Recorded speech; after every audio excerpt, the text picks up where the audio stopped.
एक ब्राह्मण रहते थे काशी में और उनके कोई संतान नहीं थी। बहुत ध्यानपूर्वक सुनिएगा। महादेव के चरणों में जाकर के उन्होंने अनन्य उपासना की, खूब तपस्या की। उनके भाव से प्रसन्न होकर के महादेव प्रकट हो गए और प्रकट होकर के बोले, विप्रदेव वर मांगो, क्या चाहिए? बोले, महाराज कुछ नहीं चाहिए, केवल गृहस्थ आश्रम में एक ही वस्तु की अभिलाषा होती है कि एक संतान घर में हो।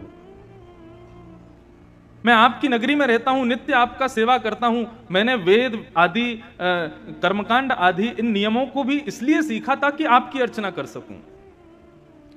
इनसे मेरा कोई और प्रलोभन नहीं है, लेकिन मेरा अभी एक प्रलोभन है कि मुझे एक संतान चाहिए और वो मुझे केवल आप प्रदान कर सकते हैं। इसलिए मैं घनघोर तपस्या कर रहा हूं कि महादेव प्रसन्न हो तो मुझे दे सकते हैं। भगवान शिव विश्वेश्वर यहीं गंगा के तट पर काशी में ब्राह्मण देवता से बोले, कैसा पुत्र चाहते हो? संतान दो प्रकार की होती हैं। वैसे तो संतान चार प्रकार की होती हैं। उत्तमः चिंतितः कुर्यात् प्रोतत्कारी तु मध्यमः, अधमो अश्रद्धया कुर्यात् अकरतो। चार प्रकार की संतान है। प्रथम संतान उत्तमः चिंतितः कुर्यात्। उत्तम संतान कौन है? जो माता पिता के मुखमंडल को देख करके, उनके एक्सप्रेशंस को देख करके, उनकी आव भाव को देख करके समझ जाए कि माता पिता क्या चाहते हैं और उस क्रिया को उनकी आज्ञा के बिना कर दे, उसको कहते हैं उत्तम बालक। मध्यम बालक कौन है? जो माता पिता की आज्ञा का इंतजार करता है, आज्ञा करेंगे तो मैं करूंगा। उत्तम बालक तो बिना आज्ञा के ही कर देता है। उत्तम, मध्यम, साधारण बालक कौन है? साधारण भी नहीं, यहां तो अधम बताया। अधम बालक कौन है? बोले माता पिता की आज्ञा होने के बाद उस क्रिया को करेंगे तो सही, लेकिन 4 सुनाएंगे, पहले मां को, 5 सुनाएंगे पिताजी को, फिर करेंगे। तुमको तो केवल मैं ही दिखता हूं, बस मुझे ही ऑर्डर करते रहते हो, ये कर ला, वो कर ला, ऐसा कर दे, वैसा कर दे। पूरे दिन मेरे पीछे पड़े रहते हो। बड़े भैया को कुछ नहीं बोलते, वो उसको बहन को कुछ नहीं बोलते, मेरे पीछे पड़े रहते हो। मैं ही जाऊंगा, मैं ही सब, मैं तो घर का नौकर हूं, ऐसा ऐसा सुनाते हैं। लेकिन आज्ञा पालन करते हैं, लेकिन बहुत सुना सुना के करते हैं। उनको अधम बालक कहते हैं। और चौथे होते हैं चांडाल बालक। चांडाल बालक कौन है? चांडाल संतान कौन है? बोले जो आज्ञा का पालन करते ही नहीं। मणिकर्णिका घाट के बगल में एक मंदिर है जो कि आधा टेढ़ा है। जब यह मंदिर का निर्माण हुआ तो यहां के निर्माण कराने वालों ने ब्राह्मणों से कहा कि संकल्प करो। और संकल्प में क्या संकल्प करो? कि इस मंदिर को बनवाने वाला मैं मातृ ऋण से उऋण हो जाऊं, अपने मातृपितृ ऋण से उऋण हो जाऊं। ब्राह्मण देवता जैसे ही संकल्प का जल हाथ में दिया, इतने में ही मंदिर धस गया और संकेत कर दिया उस मंदिर ने कि पूरे विश्व के ऋण से उऋण हो जाओगे, लेकिन मातृ ऋण से कभी उऋण नहीं हो पाओगे। अपने माता पिता के ऋण से उन्होंने जो तुम्हारे लिए किया है उसका ऋण तुम इस जन्म में कभी नहीं चुका पाओगे। उसका प्रतीक है काशी, और काशी के मणिकर्णिका का वो मंदिर हम नित्य दर्शन करते हैं। जब आते हैं तो नाव में से वो टेढ़ा सा मंदिर दिखाई देता है। तो उत्तम बालक कौन है? जो माता पिता के आज्ञा से पहले ही पहचान जाए कि क्या करना है। महादेव ने ब्राह्मण से कहा, कैसा बालक चाहिए तुमको? कुपुत्र चाहिए कि सुपुत्र चाहिए? ब्राह्मण ने कहा, दोनों की डेफिनेशन बताओ, कुपुत्र किसे कहते हैं, सुपुत्र किसे कहते हैं? बोले कुपुत्र जो बहुत दुख दे और सुपुत्र जो बहुत सुख दे। ब्राह्मण देवता बोला, फिर तो सुपुत्र ही चाहिए हमको, दुख देने वाला बालक क्यों मांगेंगे? महादेव विश्वेश्वर कहने लगे, लेकिन एक नियम लागू होगा। क्या? कुपुत्र मांगोगे तो उसकी आयु बड़ी लंबी होगी, लेकिन सुपुत्र मांगोगे तो बहुत जल्दी मर जाएगा। 5 साल की आयु रहेगी बस उसकी। बताओ क्या चाहिए, कुपुत्र चाहिए कि सुपुत्र चाहिए? ब्राह्मण देवता बोला, ये तो आप गेम खेल गए मेरे साथ। संतान भी दे रहे हो और ऊपर से अपने नियम भी लगा रहे हो, और उसमें भी ऐसा नियम लगाया है कि मैं कहां जाऊं। अगर पुत्र मांगू लंबी आयु वाला तो वो दुख देगा, तो ऐसे ऐसे पुत्र का फायदा क्या? और सुपुत्र मांगू तो फिर 5 साल के लिए ही मिलेगा। ये तो महादेव आपने मेरे को फंसा दिया, उलझा दिया मेरी बातों में। महादेव बोले समय नहीं है, अन्नपूर्णा बुला रही है, जल्दी करो। तो बोले प्रभु लंबे दुख से अच्छा तो क्षण भर का सुख है, तो आप कृपा करो सुपुत्र बालक दो। मैं ठीक है 5 साल ही सही, उस सुख तो पाऊंगा, संतान दो। विश्वेश्वर ने आशीर्वाद दिया और इसी काशी की नगरी में उस विप्र देवता के यहाँ एक तेजस्वी ओजस्वी, बिल्कुल भगवान शिव कैसे हैं, मैं नित्य अपने मंगलाचरण में यहाँ एक श्लोक बोलता हूं, उसमें महादेव का स्वरूप के वर्णन है। ध्याये नित्यम महेशम रजत गिरिनिभम चारु चंद्रावतंशम।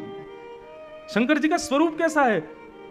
देखो बंधुओं, भगवत तत्व जो है ना, ये देखने का विषय नहीं। लोग कहते हैं आपने भगवान को देखा, अरे हम अपनी आंखों से अपनी खुद की नाक नहीं देख सकते जब तक शीशा आगे ना हो। आंखों के कितनी पास होती है नाक, देख सकते हो? अपना खुद का चेहरा नहीं देख सकते हम अपनी ही आंखों से, हम उस ईश्वर को देखने की बात करते हैं। ईश्वर देखने का विषय नहीं है, ईश्वर अनुभव का विषय है। प्रेम करने का विषय नहीं है, प्रेम अनुभव का विषय है। आनंद प्राप्त करने का विषय नहीं है, आनंद अनुभव का विषय है। और जो अनुभव का विषय होता है ना, उसका कभी वर्णन नहीं किया जा सकता। जो आपने देख लिया, जो आपने छू लिया, उसका आप वर्णन कर सकते हो, लेकिन जिसको आपने अनुभव किया है उसका आप वर्णन नहीं कर सकते। और श्री नारद जी नारद भक्ति सूत्र में कहते हैं, बोले प्रेम क्या है? बोले प्रेम स्वरूपम अवर्णनीयम। जिसका कोई वर्णन ना कर सके वही प्रेम है। आपने जिसका बखान कर दिया, जिसका वर्णन कर दिया, वो सब कुछ हो जाएगा, लेकिन प्रेम नहीं हो सकता, वो आनंद नहीं हो सकता, वो भगवान नहीं हो सकते।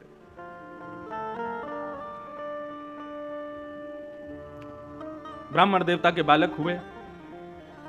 अब ज्यों-ज्यों बालक बड़ा होता जावे, ब्राह्मण की चिंता बढ़ती जावे।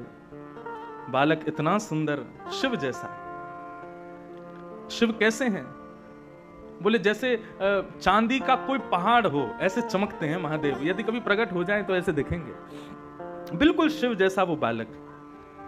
उसकी क्रियाएं, उसकी मुस्कान, उसकी अलकावली, उसका मुखमंडल, सबको देख करके सुख लगता है। लेकिन पिता नित्य चिंता करते हैं कि ऐसे बालक का क्या फायदा, 5 साल बाद तो चले जाना है। धीरे धीरे वो बालक बड़ा हुआ और नित्य उसको गंगा स्नान कराते, नित्य विश्वनाथ का दर्शन कराते, नित्य काशी के संतों को प्रणाम करवाते, काशी के विद्वानों के सन्मुख ले जाकर के बैठाते।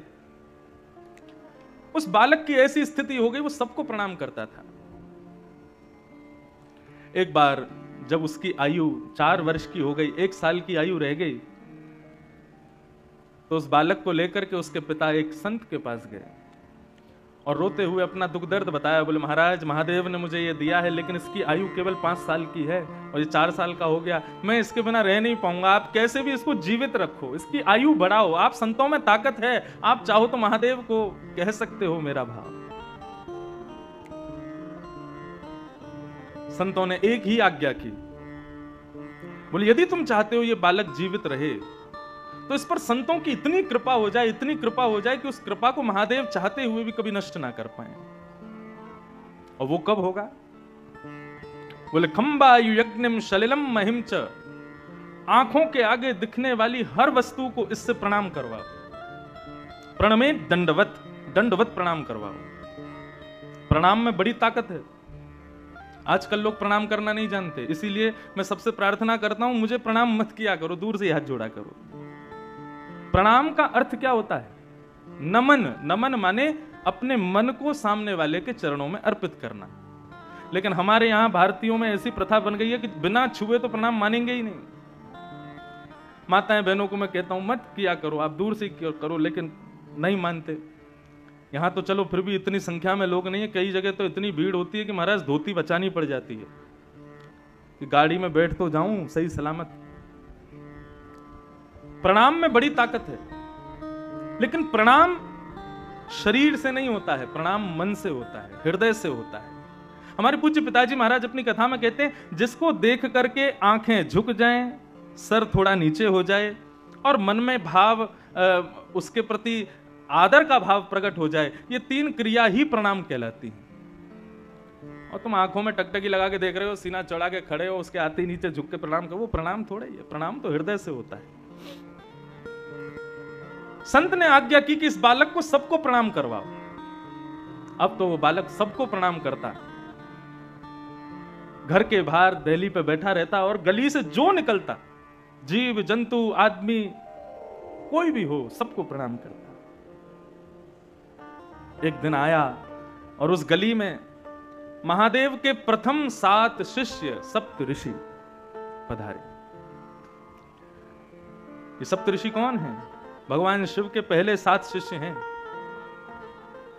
सप्त ऋषि पधारे। जैसे ही सप्त ऋषियों को उस बालक ने प्रणाम किया, सप्त ऋषियों ने आशीर्वाद दिया, चिरंजीवी भव।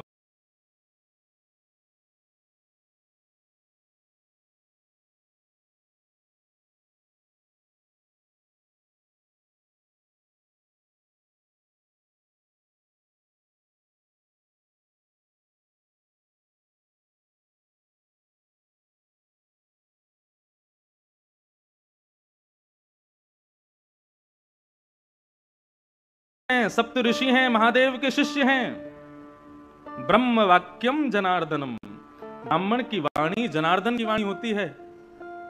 और मैंने ऐसा सुना है कि ब्राह्मण की वाणी को भगवान भी नहीं काट सकते। अब मेरे बालक की जिम्मेवारी आपकी है। 5 साल का ये हो जाए, इसका यदि बाल बाका हुआ तो पूरे नगर में ढिंडोरा पीटूंगा कि ब्राह्मणों की, ऋषियों की बात मत मानना, ये झूठ बोलते हैं। सप्त ऋषि बोले, इस गली में लेके कौन आया था हमको? आपस में सब चर्चा करने लगे, बोले क्या करें, बड़े फंसे यहां तो। ब्राह्मण ने अपने बालक का हाथ ऋषियों के हाथ में दिया, बोले अब इसकी रक्षा आप करो, जब 6 साल का हो जाएगा तब लूंगा वापस। 5 साल में एक वर्ष चिंता में नहीं रह सकता, अब आप इसको संभालो। सप्त ऋषि उस बालक को लेकर के बैठ गए, बोले क्या करें, महादेव से तो आर्ग्यूमेंट कर नहीं सकते, हमारे गुरु हैं। शिष्य को चाहिए कि गुरु से कभी कुछ इस प्रकार का वाद संवाद ना करे। तब ऋषियों ने विचार किया, बोले सृष्टि के रचयिता ब्रह्मा हैं, ब्रह्मा के पास चलो, वही कुछ कर सकते हैं। ब्रह्मा के पास उस बालक को लेकर के गए और जाकर के जैसे ही सप्त ऋषियों ने प्रणाम किया, सप्त ऋषियों के प्रणाम के बाद उस बालक ने प्रणाम किया। और प्रणाम में तो वो इतना निपुण था, लेट करके बिल्कुल दंडवत, डंडे की तरह सीधा होकर के बिल्कुल प्रणाम करता, फिर उठ करके फिर खड़ा होकर के फिर दोबारा प्रणाम करता, फिर उठ करके फिर खड़ा होकर फिर दोबारा प्रणाम। उसके प्रणाम को देख करके ब्रह्मा जी इतने मोहित हो गए, इतना छोटा सा बालक 4 वर्ष का, क्या अद्भुत प्रणाम कर रहा है। महादेव ब्रह्मा जी ने उसको आशीर्वाद दिया, चिरंजीवी भव, चिरंजीवी भव, चिरंजीवी भव। सप्त ऋषि बोले हमारी बला कटी, अब इनकी जिम्मेवारी है। हंसने लगे सप्त ऋषि। ब्रह्मा जी कहने लगे, बोले भैया हंस क्यों रहे हो? बोले काशी के एक ब्राह्मण का बालक है ये, और साक्षात देवादिदेव विश्वनाथ प्रभु ने ये बालक प्रदान किया है, और ये कह करके दिया है कि ये केवल 5 साल जिएगा। 4 साल का हो गया, इसका अंतिम वर्ष चल रहा है। हमने इसको चिरंजीवी भव का आशीर्वाद दिया, तो इसके पिता ने हमको ये बात बताई, हमने ला करके इस बालक को आपसे प्रणाम करा दिया। ब्रह्मा जी बोले, तो तुमने अपनी बला मुझ पर डाल दी, अपनी चिंता मुझ पर डाल दी। बोले तो फिर क्या करते हम, हमसे चिंता सहन नहीं हो रही थी, अब आप ही इसकी रक्षा करो। और यदि आपकी वजह से इसकी रक्षा नहीं हुई तो हम तीनों लोकों में ढिंडोरा पीटेंगे कि ब्रह्मा के पास शक्ति नहीं है, ब्रह्मा झूठ बोलता है। ब्रह्मा जी बोले बड़े चतुर हो तुम लोग। बोले ये चतुराई इसके पिता से हमको मिली। ब्रह्मा जी बोले अब तो फिर एक ही उपाय है, स्वयं विश्वनाथ यदि चाहें तो ये बालक जी सकता है। और उस बालक को गोद में लेकर के ब्रह्मा सीधे पहुंचे महादेव के पास। ब्रह्मा जी ने प्रणाम किया, और ब्रह्मा जी के उठते ही महाराज उस बालक ने जो दंडवत प्रणाम किया शिव को, बाकी सब तो बैठे बैठे उसका प्रणाम देखते थे, लेकिन महादेव तो उठ करके गए और बालक को हृदय से लगा लिया। बोले बालक चिरंजीवी भव, चिरंजीवी भव। जब महादेव ने आशीर्वाद दिया, सप्त ऋषियों के नेत्र सजल हो गए, ब्रह्मा के नेत्र सजल हो गए, और सबने बताया, बोले महादेव परंतु ये कैसे संभव होगा, ये बालक आपने ही प्रदान किया है एक ब्राह्मण को, और इसकी आयु केवल 5 वर्ष की आपने बताई थी। महादेव को याद आया, बोले अरे ये तो वो प्रकांड विद्वान एक ब्राह्मण, उनका बालक है क्या? बोले हाँ, ये आपने ही तो दिया है, अब आप इसको चिरंजीवी कैसे बनाएंगे? बोले मेरी जिम्मेवारी है, तुम लोगों ने मुझे दी है, तो अब मैं देखता हूं कि यमराज इसका बाल बांका कैसे करता है, और वैसे भी ये मेरा ही है। महादेव ने अपना स्वरूप शिवलिंग उस बालक को प्रदान किया और कहा, बेटा यहाँ काशी गंगा के तट पर बैठो और नित्य प्रातःकाल स्नान करके इस पर बिल्व पत्र चढ़ाना, राम राम मंत्र का जाप करना और कभी कभी ओम नमः शिवाय का जाप करना। तुम्हारा कोई काम नहीं है, पूरे दिन केवल मेरे इस शिवलिंग पर तुम बिल्व पत्र चढ़ाते रहो। वो बालक नित्य विश्वनाथ की आज्ञा से उस शिवलिंग की पूजा करने लगा। 5 वर्ष जैसे ही पूर्ण हुए, 5 साल का वो बालक जैसे ही हुआ, यमराज प्रकट हो गए, अपनी तलवार से उस बालक के सर में प्रहार करने वाले थे। इतने में ही महादेव का त्रिशूल सामने आ गया और आकर के महादेव ने कहा, क्या कर रहे हो? बोले, प्रभु इस बालक का जीवन आज पूर्ण होने वाला है, इसको लेने आया हूं। बोले, आपको कैसे पता इसका 5 साल का जीवन है? बोले, क्योंकि ये बालक आपने ही उस ब्राह्मण को दिया था और 5 साल की आयु कह करके दिया था, तो मैं तो आपकी बात की रक्षा करने के लिए इस बालक को लेने आया हूं। 5 साल पूरे हो गए, अब इसके जाने का समय हो गया। महादेव बोले, इस बालक को उस ब्राह्मण को किसने दिया? यमराज बोले, आपने दिया। ये 5 वर्ष जिएगा, ये आज्ञा किसने की? बोले, आपने करी। तो बोले, तो तुम जानते हो शिव का दिन कितना बड़ा होता है? सतयुग त्रेता द्वापर कलयुग, सतयुग त्रेता द्वापर कलयुग, सतयुग त्रेता द्वापर कलयुग जब 71 बार बीत जाते हैं तब एक कल्प पूर्ण होता है। ऐसे अनंत कल्प पूर्ण होते हैं तब ब्रह्मा की एक रात्रि होती है। ऐसा ब्रह्मा भी अपने अनंत रूप बदल देता है तब महादेव का एक दिन होता है। और ऐसे महादेव ने इसको 5 वर्ष जीने का आज्ञा की है, तो इसका 5 वर्ष कितना लंबा है तुम अब गणित लगाते रहो। इस सामान्य 5 वर्ष के लिए जीवित नहीं रहेगा, ये महादेव के 5 वर्षों तक जीवित रहेगा। और वही बालक इस काशी में मार्कंडेय ऋषि के नाम से जाने गए, जो आज तक चिरंजीवी है। और बंधुओं, इनका नाम मैंने क्यों लिया? यही मार्कंडेय मुनि अपने अनुभव से कहते हैं। जब प्रलय देखा, सबका नाश देखा इन्होंने, लेकिन एक का नाश नहीं देखा। किसका? करारविंदेन पदारविंदम मुखारविंदे विनवेशयन्तम् वटस्य पत्रस्य पुटे शयानम् वालं मुकुन्दं मनसा स्मरामि। श्री कृष्ण गोविंद हरे मुरारे, हे नाथ नारायण वासुदेव, जिह्वे पिबस्वा मृतमेतदेव, गोविंद दामोदर माधवेति। ये बात मैं इसलिए कह रहा था कि मार्कंडेय ऋषि को इतनी लंबी आयु भगवान ने दी, महादेव ने दी, विश्वनाथ ने दी। किसके लिए दी? ताकि वो हमारे कन्हैया के आश्रित हो जाएं, ताकि वो हमारे बाल मुकुंद का दर्शन करें। कैसा दर्शन किया? मार्कंडेय मुनि ने तपस्या की और तपस्या करके भगवान से प्रार्थना की, मैं प्रलय देखना चाहता हूं, प्रलय कैसी होगी। भागवत के 11 स्कंद में, 12 स्कंद में प्रलय का दर्शन आता है मार्कंडेय मुनि का। और जब भगवान ने मार्कंडेय ऋषि को प्रलय का दर्शन कराया, सब कुछ जल निमग्न हो गया। तभी वो देखते हैं कि एक बट का पत्ता तैरता हुआ आ रहा है। मार्कंडेय मुनि ने ऊपर चढ़ करके जैसे ही देखा तो क्या देखा? करार विंदे, अपने हाथों से, करार विंदेन पदार विंदम, अपने हाथ, दोनों हाथों से अपने एक पैर को पकड़ करके, मुखार विंदे विनवेशयंतम, अपने चरण के एक अंगूठे को एक नन्हा सा बालक पी रहा है। करार विंदेन पदार विंदम मुखार विंदे विनवेशयंतम वटस्य पत्रस्य पुटे शयानम बालम मुकुंदम मनसा स्मरामि। सबका प्रलय हो गया, नन्हे से हमारे गोपाल जी का प्रलय नहीं हुआ। ये दर्शन मार्कंडेय ऋषि ने किया। भगवान अपने पैर का अंगूठा क्यों पीते हैं? ठाकुर जी कहते हैं पूरा विश्व इसको पीता है। इनको धो धो के ये क्या है? ये ठाकुर जी के अंगूठे का जल ही तो है। आज हमारे वेद पंडित जी बहुत बढ़िया बात बता रहे थे। बोले कि देखो महाराज जी,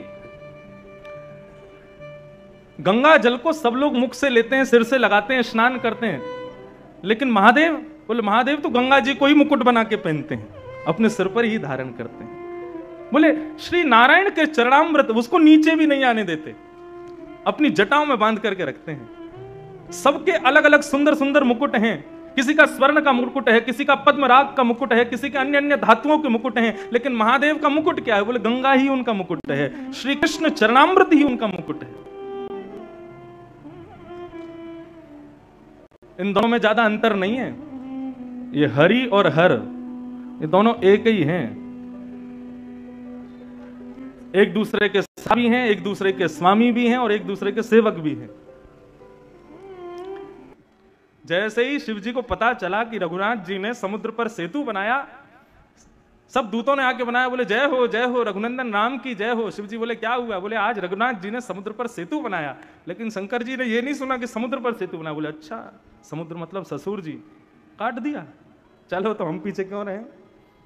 जब आया समय तो ले दक्ष का ही सिर काट दिया, फिर बहुत प्रार्थना करने पर बकरे का सर लगा दिया, लेकिन पीछे नहीं हटे हैं। अनुब्रजाम में हम नित्यम, किसका अनुगमन कर रहे हैं? बोले कि जो हमारे हरि करेंगे वही हम करेंगे। दोनों एक दूसरे के समान हैं, दोनों में कोई भेद नहीं है। शिव दो द्रोही मम दास कहावा, सोनर सपने मोह न पावा। भगवान श्री राम कहते हैं यदि कोई शिवद्रोही है और मेरा दास है, लेकिन शिव से द्रोह करता है, सोनर सपने मोह न पावा, वो नर मेरी प्राप्ति कभी नहीं कर सकता। और यही बात शंकर जी कहते हैं, कोई मेरा अनन्य भाव रखता है लेकिन नारायण का अपमान करता है, रामकृष्ण की अवहेलना करता है, उस व्यक्ति को स्वप्न में भी मेरा दर्शन नहीं होगा। नारायण तो फिर भी दर्शन से ही वंचित करेंगे, लेकिन महादेव तो त्रिशूल ही घुसा देंगे सीधे। इसलिए दोनों में भेद मत मानो, दोनों में कोई भेद मत रखो। ऐसे हर की भूमि में हरि पधारे हैं, इसलिए मन का भाव था कि यहां दशम स्कंद को प्रधान लेकर के आज से कथा की जाए, और विशेष भाव से पूरी कथा में केवल दशम स्कंद का ही मुख्य भाव रखा जाए, जहां पर भगवान की बाल लीला आदि लीलाओं का ही श्रवण करने का हम सबको सुख प्राप्त हो, सौभाग्य प्राप्त हो। उस भाव से यहाँ कथा करने का भाव बना कल, तो आज से हम लोग दशम स्कंद ही प्रारंभ करेंगे, ताकि महादेव को ठाकुर जी की मधुरतम लीलाओं का श्रवण करा सकें, क्योंकि यहाँ के मुख्य श्रोता वे ही हैं, वे ही सुनने के लिए यहाँ पर पधार रहे हैं। आज छठ का उत्सव है, पूरी वाराणसी में उत्सव मन रहे हैं, सुनाई दे ही रहा है। लेकिन कभी कभी लगता है संसार कितना बदल गया, और मैं कहूं तो सुनने में अटपटा भी लगेगा, मेरी उम्र ही कितनी, आप लोग तो इतने बड़े बड़े बैठो, आपने देखा होगा बदलता हुआ संसार। पहले हमारे यहाँ के पर्वों में मध्यम सुगम संगीत होता था, ब्राह्मणों के द्वारा सुंदर वेद पाठ आदि करके, और घर के सदस्य जन जो हैं पूजा आदि करते थे, दीपावली, होलिका दहन और आदि आदि पर्वों को मनाते थे। लेकिन आजकल हम लोगों की स्थिति देखो, सुन लो कितनी जोर से आवाज आ रही है, छठ उत्सव मनना। जब मैं नौका से उतर रहा था तो इतना भयंकर डीजे बज रहा था, लेकिन जब मैंने कान लगा के सुना तो छठ का कोई भजन चल रहा था। मैंने कहा भजनों की स्थिति देखो क्या हो गई। देवताओं में और दैत्यों में अंतर क्या था? यही तो था। दैत्य कौन?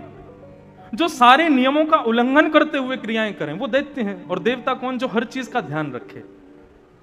कल आपके यहां कथा पूरी करके जब मैं वापस पहुंचा, तो जहां हम रह रहे हैं वो बिल्कुल शुद्ध काशी है, बनारस है शुद्ध। वहां गाड़ियां भी नहीं आती, बाइक तो लोग घुसा देते हैं जबरदस्ती, नहीं तो उसके लिए भी जगह नहीं है। कल जैसे ही वहां नाव से उतर के अपने घर की ओर जा रहे थे, तो एक साधारण, मैं 3 दिन से निकल रहा था, मैं कभी नहीं गया, एक सुंदर सा एक दरवाजा, और अंदर से इतनी मधुर स्वर, इतने सुंदर ध्वनि सुनाई दे रही थी, सब रुक गए। और भीतर जब जाकर के देखा तो महादेव के अनन्य प्रेमी पुत्र गणपति विराज रहे हैं, और सामने छोटे छोटे 3 बालक क्या अद्भुत शास्त्रीय संगीत गा रहे थे। उनका स्वर सुन करके हम लोग कम से कम 20 मिनट तक वहीं खड़े रहे, और मानो ऐसा लग रहा था जैसे मसनद पर ऐसे कोई अपना हाथ रख करके बिल्कुल आनंद के अंदाज में पूरे जगत से निवृत्त होके, बिल्कुल जैसे एकांत में बैठ के कि कोई डिस्टर्ब ना करे, और गणपति बैठ करके स्वर सुन रहे हैं। वो सुनकर के मन स्तब्ध हो गया, कुछ कहने की इच्छा नहीं हो रही थी। कोई बोल भी रहा था तो मैं कह रहा था शांत हो जाओ, कोई हल्ला मत मचाओ, उनको सुनो क्या गा रहे हैं। वो हृदय स्पर्शी था, आत्मा को स्पर्श कर रहा था।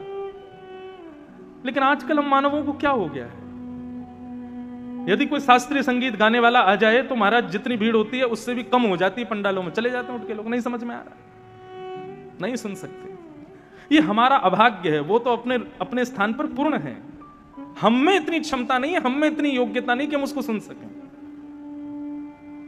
पंडित जी घर पर पूजन कराने आते हैं तो यजमान लोग पहले कहते हैं पंडित जी 15 मिनट में ही करा देना, पूजा है 1.5 घंटे की, लेकिन पंडित जी को पहले कह देंगे इससे ज्यादा समय मत लगाना। जहां आधा घंटा जाने लग जाता है तो पंडित जी को घड़ी दिखाने लगते हैं, अब जल्दी कराओ हमको जाना है।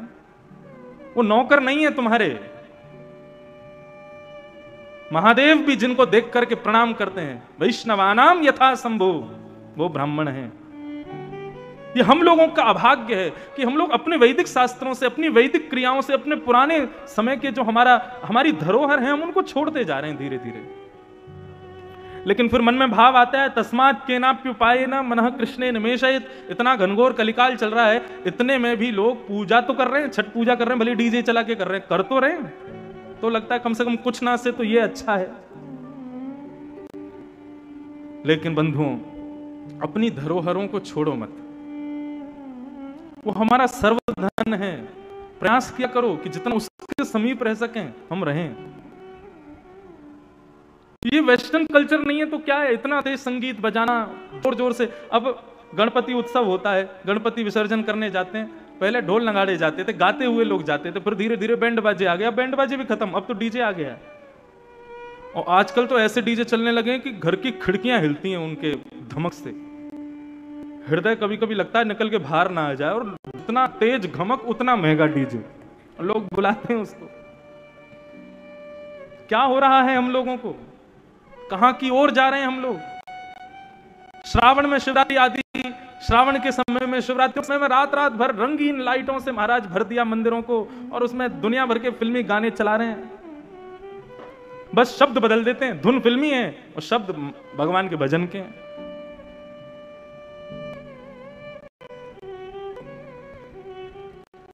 अपनी तत्वता को मत छोड़ो, देव बने रहो, दैत्य मत बनो। देव भी मत बनो, दैत्य भी मत बनो, इंसान बने रहो। आपको जानवर को उसका धर्म नहीं सिखाना पड़ता। शेर जानता है मेरा धर्म क्या है, हिरण जानता है मेरा धर्म क्या है, गौ जानती है मेरा धर्म क्या है, सूकर जानता है मेरा धर्म क्या है। मानव को ही समझाना पड़ता है तेरा धर्म क्या है, सीख ले, इंसान बन जा, मानव बन जा। क्योंकि हम सब भूत निकल चुके हैं उस मार्ग से आगे। तो छठ पूजा की सबको बहुत बहुत बधाई, शुभकामना। तो हम लोग आज मन में विचार आया कि दसम स्कंद से ही कथा को प्रारंभ करें, और फिर ठाकुर जी के चरणों में ये दसम स्कंद के भाव से ही आगामी 5 दिनों तक इसी को ही श्रवण करेंगे, जहां पर भगवान की सुंदर मधुर लीलाओं का श्रवण लाभ हम सबको प्राप्त होगा।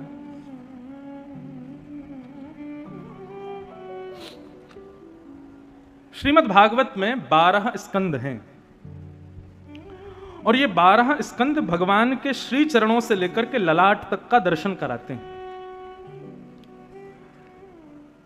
प्रथम स्कंद और द्वितीय स्कंद ये भगवान के श्री चरणारविंद हैं।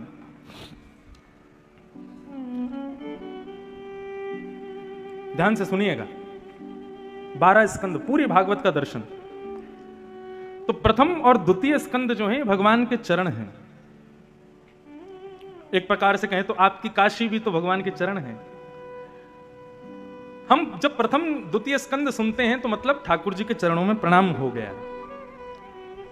तृतीय और द्वितीय स्कंद भगवान के जंगा है, मतलब चरणों में प्रणाम किए को भगवान ने अपने दोनों हाथों से, तो तृतीय और चतुर्थ स्कंद भगवान के हाथ हैं, भुजा। 2 स्कंदों से प्रणाम किया और फिर 2 स्कंदों से क्या हुआ, भगवान ने अपने हाथों से प्रणाम किए हुए उस भक्त को उठाया। ये हो गए तृतीय चतुर्थ स्कंद। पंचम और षष्ठ स्कंद ये भगवान के दोनों पानी तलम हैं। भगवान की दोनों जंगा हैं, मतलब चरण में प्रणाम किए को ठाकुर जी ने दोनों भुजाओं से उठा करके अपनी गोद में लिटा दिया, जैसे एक मां अपने बालक को लिटाती है। सप्तम और अष्टम स्कंद ये भगवान के, सप्तम स्कंद उदर है, अष्टम और नवम स्कंद ये भगवान का वक्षस्थल है, दसम स्कंद भगवान का हृदय है। तो भगवान क्या करते हैं, जिस प्रकार मां अपने भूखे बालक को अपने पास बुला करके अपना पयोधर का पान कराती है, ऐसे ठाकुर जी दसम स्कंद के भाव से हमको तृप्त करते हैं। दसम स्कंद में भगवान की सारी लीलाएं हैं। एकादश स्कंद भगवान का ललाट है, मस्तिष्क है। जब बालक पेट भर जाता है, दूध पी लेता है, तो मां फिर उसको अपने पयोधर से दूर करके फिर उसके मुखमंडल को देखती है। चेहरे से ही पता चल जाता है कि वो तृप्त हुआ कि नहीं, उसकी भूख मिटी कि नहीं। एकादश स्कंद ये पुष्टि करता है कि सुनने वाले श्रोता जो हैं वो पुष्ट हुए कि नहीं, उनकी भूख पूरी हुई कि नहीं। और फिर द्वादश स्कंद जो है ये भगवान की उठी हुई भुजा है, मतलब एकादश स्कंद के बाद फिर ठाकुर जी उस बालक को गोद में ऊपर की ओर उठा लेते हैं, जैसे मां अपने बालक को दुग्ध पिला करके फिर थोड़ी देर उसके संग खेलती है, ऊंचा उठा करके उसको आनंद कराती है। इस प्रकार ये द्वादश स्कंद हैं श्रीमद् भागवत के, जिसमें से दसम स्कंद जो है ये भगवान का हृदय है। और इस दसम स्कंद में भी रास पंचाध्यायी ये ठाकुर जी का मुख्य हृदय है। तो उसी दसम स्कंद को हम आप सब लोग श्रवण करेंगे। ठाकुर जी का हृदय, ठाकुर जी का हृदय मतलब शिव का परम धन, वो हम श्रवण करेंगे। दसम स्कंद का प्रारंभ कैसे होता है? परीक्षित बीते 4 दिनों से कथा श्रवण कर रहे हैं। सुखदेव जी महाराज मंच पर आसीन हैं और सुखदेव जी परीक्षित को आज्ञा करते हैं कि परीक्षित, भगवान श्री कृष्ण ने मथुरा में जन्म लिया, जन्म लेकर के गोकुल गए, गोकुल से फिर नंदगांव गए, वृंदावन गए, आदि आदि लीलाएं की, कालिया नाग आदि को मार दिया, इतने राक्षस मारे, मथुरा जाके कंस को मार दिया, कंस को मार करके देवकी वसुदेव को मुक्त कर दिया, उग्रसेन को राजा बना करके ठाकुर जी ने सांदीपनी गुरुकुल में अध्ययन किया और वहां से आकर के ठाकुर जी बलराम जी का हाथ पकड़ के रण छोड़ के द्वारिका भागे, द्वारिका की स्थापना की, 16,108 याग किए, महाभारत युद्ध कराया और युद्ध कराने के बाद ठाकुर जी एक दिन लौट करके आए, आदि आदि कुछ लीलाएं करके स्वधाम चले गए। और ये कथा पूरी सुना करके श्री शुकाचार्य जी शांत हो गए। परीक्षित अब भी श्रवण के लिए बैठे हैं, लेकिन आज जब थोड़ी देर के लिए कथा विराम हुई तो परीक्षित ने निवेदन किया, प्रभु आप शांत क्यों हो गए? आप कहिए ना, आप सुनाइए ना।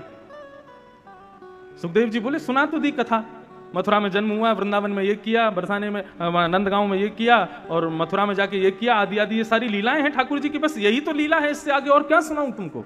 सुना दी कथा। जब 2 श्लोकों में पूरी कृष्ण कथा सुना दी, तब परीक्षित का श्रोता होना क्या होता है ये पता चला और यहां से दसम स्कंद प्रारंभ होता है।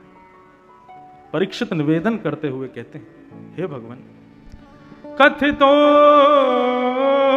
वंश विस्तारो भवता सोम सूर्ययो राज्ञां चो भयवंशाना चरितम परमाद्भुतम। भगवान, आपने मुझे इतनी सारी कथाएं विस्तार से सुनाई, मैंने सब सुनी। आपने सूर्यवंश के राजाओं की कथाएं सुनाई, चंद्रवंश के राजाओं की कथाएं सुनाई, सब मैंने सुनी, लेकिन जिनकी कथा सुनने के लिए मैं बैठा हूं, आप उनकी कथा सूक्ष्म सुना रहे हो। ऐसा तो मत करो भगवान। ये तो वही बात हो गई कि कोई बहुत प्यासा बैठा था और आपने उसको जल दिखा दिया, लेकिन जल पिलाया नहीं। प्यासे को जल दिखा देना और पिलाना नहीं, ये तो महाराज ब्रह्म हत्या के समान अपमान जैसा होता है। प्रभु, इस प्रकार मेरा वध मत कीजिए। मैं 4 दिन से एक आसन पर बैठा हूं, ना ही मैंने कुछ खाया, ना ही मैंने कुछ पिया, एक निवृत्त होकर के बैठा हूं केवल कृष्ण कथा सुनने के लिए, और आप उन कृष्ण की कथा मुझे 2 मिनट में सुना करके शांत कर रहे हैं। ऐसा क्यों कर रहे हैं भगवान? बंधुओं, श्री नाभाजी महाराज भक्तमाल में कहते हैं, श्रवण रसिक कहीं सुने ना परीक्षित से, जो पानु करत लागी कोटि गुण प्यास है। परीक्षित जी कैसे श्रोता हैं? बोले कैसे श्रोता हैं? बोले एक तो होता है प्यासा कि वो पानी पीता जाए और जितने घूंट अंदर लेवे उतनी प्यास उसकी कम होती चली जाए। लेकिन परीक्षित कैसे प्यासे हैं? बोले जितना पानी पी रहे हैं उतना प्यास और ज्यादा लग रही है। हो ना हो, कथा जब आप लोग सुनते हैं ना तो 1 घंटा 2 घंटा होने के बाद में धीरे धीरे धीरे धीरे मन भरने लगता है, और फिर एक समय आता है, इच्छा होती है कि अब थोड़ा कहीं जाया जाए, कुछ और काम किया जाए, थोड़े हम भर गए हैं ऊपर तक। अगर बंधुओं ऐसी स्थिति होती है ना कथा में, तो आप श्रोता बने ही नहीं हैं। श्रोता कौन? जो पान हूं करत लागी कोटि गुण प्यास है, और प्यासा रह जाए, वो श्रोता है। श्रीमद् भागवत सुनने की आज्ञा नहीं दी है श्री वेदव्यास जी महाराज ने। निगम कल्प तरोर गलितम फलम सुख मुखाद्रम तद्रव संयुतम पिबत भागवतम रसमालयम मुहुर्हो रसिका भुवि भावुका। वेदव्यास जी कहते हैं, पिबत भागवतम रसमालयम, ये भागवत की कथा जो है ये सुनने का विषय नहीं है, पीने का विषय है, पान करने का विषय है। और कर्ण रंध्र से इसको श्रवण नहीं करना है, इसका पान करना है। क्यों? सुनी हुई वस्तु विस्मृत हो सकती है, सुनी हुई वस्तु को आप भूल सकते हो, लेकिन जिसका पान किया है वो तो अपना असर दिखाएगी, वो तो अपना असर करेगी। मदिरा का सेवन किया है तो मदिरा नशा करेगी, औषधि का सेवन किया है तो औषधि अपना अपना अपना गुण दिखाएगी। लेकिन औषधि का श्रवण करने से रोग दूर नहीं होता, औषधि का पान करना पड़ता है। ठीक वैसे ही श्रीमद् भागवत भव औषधि है, भव रोग को मिटाने वाली, इसका पान ही करना पड़ेगा, इसको सुनने का विषय नहीं बताया है। भागवत को श्रवण करो, पियो। श्रवण पुटेषु समृतम, कान रूपी दोनों में भर भर के पियो। श्रीमद् भागवत में भगवान का ही अवतार हुए पृथु महाराज, जिनकी वजह से धरती को पृथ्वी कहा जाता है। वो पृथु महाराज भगवान से वरदान क्या मांगते हैं? 100 अश्वमेध यज्ञ किए, लेकिन 99 के बाद इंद्र ने पूरा नहीं होने दिया। जब क्रोध आया तो भगवान प्रकट हो गए। भगवान बोले, ये 100 अश्वमेध यज्ञ इंद्र पूरा नहीं होने दे रहा, ऐसा मत सोचो पृथु, ये मैं पूरा नहीं होने दे रहा हूं। पृथु महाराज बोले, क्यों? आप क्यों नहीं होने दे रहे पूरा? भगवान बोले, 100 अश्वमेध पूरे होने पर क्या मिलता है? इंद्र की पदवी मिल जाती है, इंद्र का सिंहासन मिल जाता है। इंद्र देवता का नाम नहीं है, इंद्र पदवी का नाम है। कुछ मुख्य देवों को छोड़ करके बाकी जितने भी देवता हैं ये सब पदवियां हैं, ये देवता नहीं है कोई। जैसे वरुण देव हैं, इंद्र देव हैं, वायु देव हैं, ये सब पदवियां हैं। जब एक मनवंतर पूरा होगा, पुनः पृथ्वी की सृष्टि की रचना होगी, तो ये पदवियां, इन पर हम में से कोई ना कोई बैठा होगा। हम में से कोई इंद्र बन जाएगा, हमारे कर्मानुसार, हमारी भक्तियानुसार, हमारे यज्ञानुसार। हम में से ही कोई वरुण बन जाएगा, हम में से ही कोई वायु बन जाएगा। ये देवताओं की पदवियां हैं, और मानव पुण्य के प्रभाव से इन पदवियों को प्राप्त करता है। बहुत लंबा विषय, उसमें नहीं जाएंगे। तो देवत्व पदवियां हैं, और यदि तुमने अश्वमेध यज्ञ 100 पूरे कर लिए तो तुमको इंद्र की पदवी मिल जाएगी। और इंद्र की पदवी, देव बनना अच्छी बात है, लेकिन देवता मेरे उतने समीप नहीं होते जितने समीप भक्त होते हैं। और प्रथु, मैं नहीं चाहता कि तुम देव बन जाओ, क्योंकि तुम मुझसे दूर हो जाओगे, इसलिए तुम्हारे 100 यज्ञ पूरे नहीं होने दे रहा मैंने कल भी कथा में कहा था, यदि मनवांछित इच्छाएं पूरी नहीं हो रही हैं तो इसका मतलब यही समझो कि ठाकुर जी आपका भला चाहते हैं, ठाकुर जी कुछ कृपा करना चाहते हैं, ठाकुर जी ने कुछ भला सोच के रखा, इसीलिए तुम्हारी इच्छाएं पूरी नहीं कर रहे वो। तब पृथु महाराज को लगा कि अरे मैं क्या प्रेम करता हूं, ठाकुर जी तो मुझसे दुगना प्रेम करते हैं। तब पृथु महाराज ने भगवान से कहा, तो मुझे दूसरा वरदान दो। भगवान बोले, क्या चाहिए? बोले, ऐसी कृपा कर दो कि मेरे शरीर में जितने रोए हैं प्रत्येक रोए में श्रवण की शक्ति प्रकट हो जाए, सुनने की शक्ति आ जाए, मेरे प्रत्येक रोए में कान प्रकट हो जाएं। भगवान बोले कैसा विचित्र वरदान मांग रहे हो, ये क्या कहना चाहते हो?